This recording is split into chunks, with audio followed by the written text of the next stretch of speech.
안녕하세요. 직근 이어가기 장원진입니다. 취업 이직 활동을 하다 보면 흔히 겪게 되는 일이 있습니다. 그래서 내가 찾고 있던 자리, 내가 딱 맞는 자리가 나왔는데 자격 요건이 까다로워서 아예 지원할 수가 없다. 또는 경쟁이 치열해서 번번이 낙방한다. 이런 상황에 놓일 수 있습니다. 이런 때에는 내 경력에 비해 다소 낮은 직급이라도 찾아서 도전해보는 지혜를 발휘해야 합니다. 일단 관련 분야에서 일을 시작합니다. 그런 다음 상위 직급에 오를 수 있는 경력 요건을 쌓아가는 것입니다. 저는 11년 전인 2013년에 몇 번의 도전과 실패 후에 방향을 수정하였습니다. 일단 눈높이를 낮추기로 한 것입니다. 그리고 한 단계 낮은 직급에 도전하였습니다. 이런 과정을 통해서 저는 직장으로 돌아가는데 성공하였습니다. 6년의 직장생활 공백을 이겨내고 말입니다.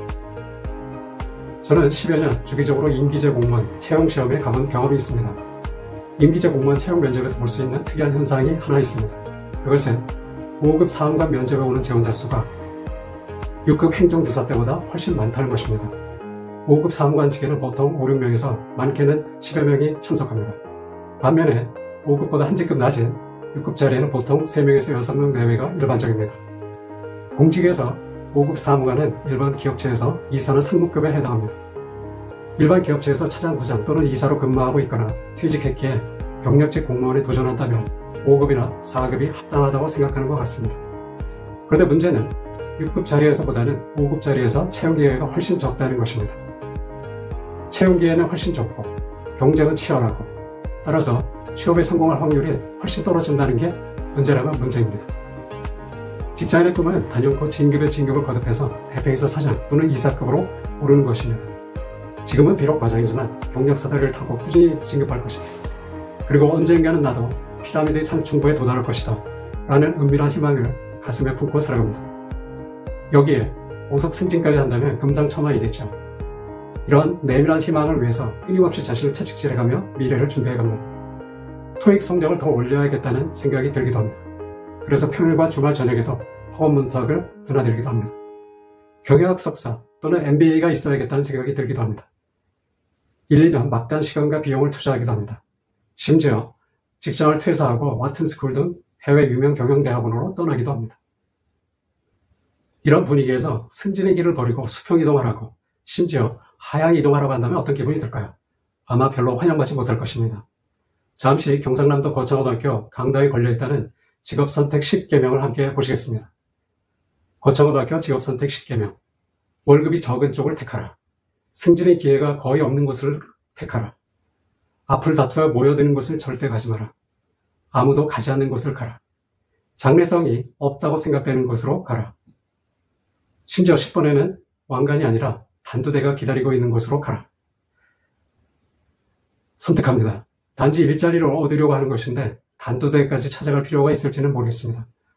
허나 요즘 같은 세태에 이 10계명은 차라리 신선한 감이 들기도 합니다. 여기서 잠시 심리학에서 나오는 디드로 효과를 한번 같이 살펴보시겠습니다. 디드로 효과는 우리가 흔히 볼 수 있는 현상, 즉 더 많이 얻을수록 만족하지 못하는 심리 현상을 말합니다. 심리학을 만나 행복해졌다 라는 책이 있습니다. 이 책에서 저자는 다음과 같이 설명합니다. 사람들은 종종 디드로 효과의 함정에 빠진다. 그 이유는 자신이 갈망하는 많은 것들이 사실 쓸모없다는 것을 깨닫지 못하기 때문입니다. 예를 들어 우리는 마음에 드는 직장을 얻은 후에는 좋은 사람과 결혼하고 싶어하고 그 다음에는 넓고 호화로운 집을 갖길 바란다. 이 모든 것이 실현된 후에도 우리는 여전히 만족하지 못한다. 왜냐하면 더 높은 사회적 지위를 얻고 싶어하기 때문이다. 그러나 처음을 생각해보라. 우리는 그저 밥을 먹고 살 정도의 직업을 찾으려고 했을 뿐이다. 여기서 얻을 수 있는 메시지는 이런 것인 것 같습니다. 세상을 행복하게 사는 비결은 끊임없이 팽창하는 욕망을 충족시키는 데 있지 않다. 오히려 무한대로 부풀려진 욕망을 하나하나 분해해서 제거하는 데 있을지도 모른다. 지금부터 13년 전 일입니다. 개인 사업을 정리하고 다시 직장으로 돌아가야겠다고 결심했습니다. 당시 저는 6년째 개인 사업을 해오고 있었습니다. 이전에는 13년 동안 바이오 산업계에서 마케팅, 학술 지원용으로 일한 경험이 있습니다. 이번엔 바이오 산업계가 아니라 다른 분야로 가야겠다고 생각했습니다. 이것이 일을 더욱 어렵게 만들었습니다. 이직 자체가 험난한 과정인데 더군다나 새로운 분야로 진출한다는 것이 얼마나 어려운지 뼈저리게 깨달았습니다. 제약업계와 공공기관에 문을 두드렸습니다. 그런데 아무도 관심을 보이지 않았습니다. 수개월 동안 30여 곳의 이력서를 보냈습니다. 겨우 세 군데서 면접에 오라 연락을 받았을 뿐입니다.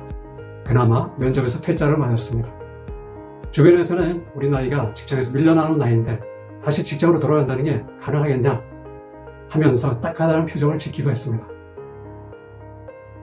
그러던 중 채용 공고 하나가 눈에 들어왔습니다. 구인 구직 사이트 하이브레인에 올라온 채용 공고이었습니다. 외국인 투자 유치라는 다소 낯설고 생소한 분야이었습니다. 경력직 임기제 공무원을 채용하는 것이었으며 직급은 5급 팀장급이었습니다. 이전에 외국인 투자 유치, 즉 외국 기업이나 외국 자본을 유치하는 분야에 몸담아 본 적은 없습니다.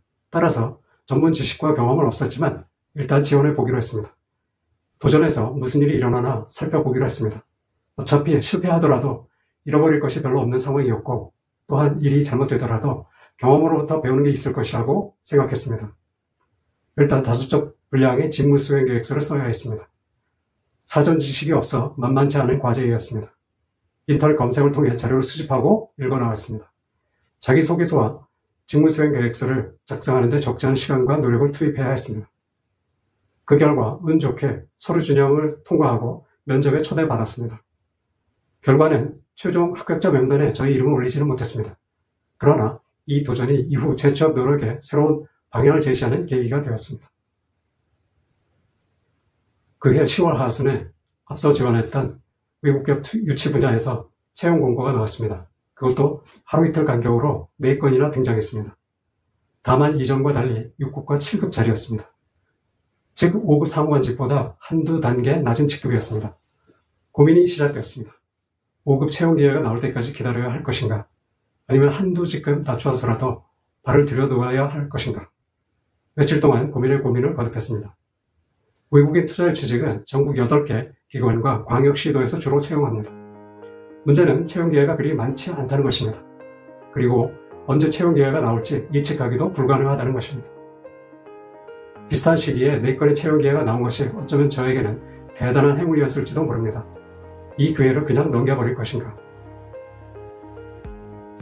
몇 날 며칠을 고민하는 중에 송진구 교수가 쓴 책 포기 대신 죽기 살기로가 생각났습니다. 이 책에서 저자는 시간의 신 카이로스의 충고를 전합니다. 인간들아, 너희가 나를 잘 알아보지 못하도록 앞머리를 덥수룩하게 변장을 했지만 누군가 너희 중에 나를 알아보고 팔을 뻗으면 나는 너희에게 언제든지 잡혀줄 수 있다. 그런데 너희가 나를 알아보지 못하고 놓치면 나는 바람처럼 사라질 것이다. 나는 기회라는 시간의 신이다. 냉정한 시선으로 저 자신을 살펴보았습니다. 먼저 관련 분야에서 쌓은 근무 경력이 전혀 없다. 둘째, 직장생활 공백이 1년도 아닌 여러 해에 이른다. 따라서 5급 팀장직은 다소 무리일 수 있다. 무엇보다 중요한 것은 이번에 기필코 직장으로 돌아가야겠다고 결심했다는 것입니다. 직급은 일단 양보하고 일단 발을 들여놓아야겠다고 판단했습니다. 4개 채용 기회에 모두 지원했으며 어떤 주에는 면접이 2, 3일 간격으로 잡히기도 했습니다. 그리고 마침내 한 곳에서 최종 합격 통지서를 받았습니다. 마침내 회사 생활로 돌아가는 데 성공한 것입니다. 6년 만에 직장으로 복귀하는 데 성공하였습니다. 여러분, 취업 이직 활동을 하다 보면 때때로 아주 절망적인 상황에 놓일 수가 있습니다. 자격 요건이라는 장벽에 막혀서 응시 자체가 불가능한 상황, 이런 상황에 부딪힐 수도 있습니다. 이럴 경우 절망하거나 특히 포기해서는 안 됩니다. 직급을 조정해서라도 낮은 직급을 찾아서 도전하시길 바랍니다. 일단 관련 분야에 발을 들여놓고 경력을 쌓아가는 것이 중요합니다. 그런 다음 3년에서 5년 경력과 전문성을 키워가면서 상위 직급에 오를 수 있는 기회를 살펴보는 것입니다. 오늘 내용이 도움이 되었다면 좋아요, 구독 부탁드리겠습니다. 감사합니다.